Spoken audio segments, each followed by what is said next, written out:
কিন্তু বলছে যে কোনোভাবেই যদি সেই মার্কিন ক্রুকে কেউ মানে জীবিত ধরতে পারে বা ধরা দেয় সরকারের কাছে, তাকে পুরস্কার দেবে সত্য, কিন্তু হুঁশিয়ারি দিয়ে বলছে যে তার সাথে কোনোভাবেই খারাপ ব্যবহার করা যাবে না, তাকে লাঞ্ছিত করা যাবে না, অপদস্থ করা যাবে না, এবং পুরস্কার মানে পাওয়ার মানে শর্ত হিসাবে এটা বলা হচ্ছে যে এটা নিশ্চিত করতে হবে যে তার সাথে মিসবিহেভ করা হয়নি। খেয়াল করছেন, ইতিমধ্যে যেই দুর্গম পাহাড়ি অঞ্চলে ধারণা করা হচ্ছে বিধ্বস্ত হয়েছে, সেটার জন্য ইরানি জনগণ গাড়ি টাড়ি নিয়ে রওনা হয়েছে, তাকে খুঁজতেছে। কিন্তু খুঁজে তাকে যে মারপিট করা, লাঞ্ছিত করা, দুর্ব্যবহার করা, সেটা করা যাবে না।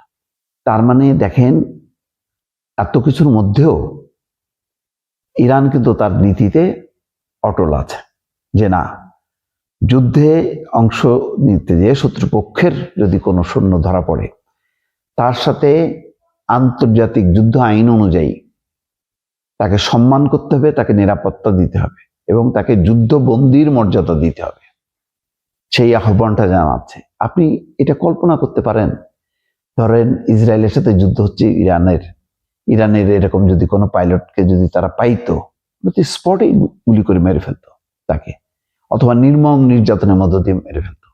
ইসরায়েল কিন্তু এগুলি ধার ধারতো না, ইরান কিন্তু ধার ধারছে এবং বলছে তাকে যদি কেউ খুঁজে পাও তাহলে তোমাদেরকে $৬৬,১০০ দিব। ইরানে শুক্রবার ভূপাতিত করা মার্কিন যুদ্ধ বিমানের এক নিখোঁজ ক্রুকে খুঁজে বের করতে সাধারণ নাগরিকদের পুরস্কার দেওয়ার ঘোষণা দিয়েছে ইরানের একটি টেলিভিশন চ্যানেলের সংবাদ উপস্থাপক। ঘোষণায় বলেন, সামরিক বাহিনী নিখোঁজ মার্কিন ক্রুকে খুঁজে বের করতে অভিযান শুরু করেছে। কোহগিলুয়েহ ও বোয়ের আহমেদ প্রদেশের নাগরিকরা, আপনারা যদি শত্রুপক্ষের পাইলট বা ক্রুদের জীবিত ধরে পুলিশ বা সেনাবাহিনীর হাতে তুলে দেন, আপনাদের মূল্যবান পুরস্কার দেওয়া হবে। কোহগিলুহে এবং বোয়ের আহমেদ প্রদেশটি মূলত একটি দুর্গম পাহাড়ি অঞ্চল, যা প্রায় 15,500 বর্গ কিলোমিটার জুড়ে বিস্তৃত। বিশাল এলাকা, দেখছেন কত বড় দেশ। ইরানি কর্তৃপক্ষ পার্শ্ববর্তী চাহারমহল এবং বখতিয়ারি প্রদেশেও সাধারণ মানুষকেও তল্লাশি চালানোর অনুরোধ জানিয়েছে।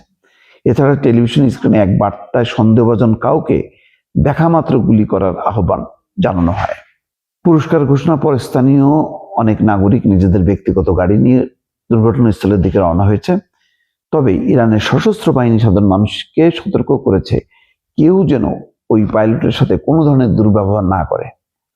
ইরানের রাষ্ট্রীয় সংবাদ মাধ্যমও এক বার্তায় বলেছে যে দক্ষিণ পশ্চিম ইরানের অনেক মানুষ পাইলটকে ধরার জন্য দুর্ঘটনাস্থলের দিকে রওনা হয়েছেন, তবে তাদের নিশ্চিত করতে হবে যেন ওই পাইলট কোনোভাবেই লাঞ্ছিত না হন। অন্যদিকে আন্তর্জাতিক গণমাধ্যমগুলো বলছে যে কোহগিলুহে এবং বোয়ের আহমেদ প্রদেশের গভর্নর ওই অপরাধী মার্কিন পাইলটকে ধরিয়ে দেওয়ার জন্য 10 বিলিয়ন তুমান বা 50,000 পাউন্ড ব্র্যাকেটে $৬৬,১০০, যা প্রায় 81 লাখ টাকা পুরস্কার প্রতিশ্রুতি দিয়েছে। এটা এমন এক সময় হলো যে যখন ইরান এবং যুক্তরাষ্ট্রের মধ্যে যুদ্ধবিরতির আলোচনা স্থবির হয়ে পড়েছে এবং মার্কিন প্রেসিডেন্ট ট্রাম্পের কড়া হুঁশিয়ারি সত্ত্বেও ইরান আলোচনায় বসতে অস্বীকৃতি জানিয়েছে। কিন্তু আলোচনা হোক বা না হোক, যুদ্ধবন্দীর মর্যাদা দিতে হবে। যুদ্ধে কেউ আটক হলে তার সাথে খারাপ ব্যবহার করা যাবে না, লাঞ্ছিত করা যাবে না, গায়ে হাত দেওয়া যাবে না। এটা হলো পরিষ্কার বার্তা। ইরান সেই নীতি অনুসরণ করছে। দর্শক।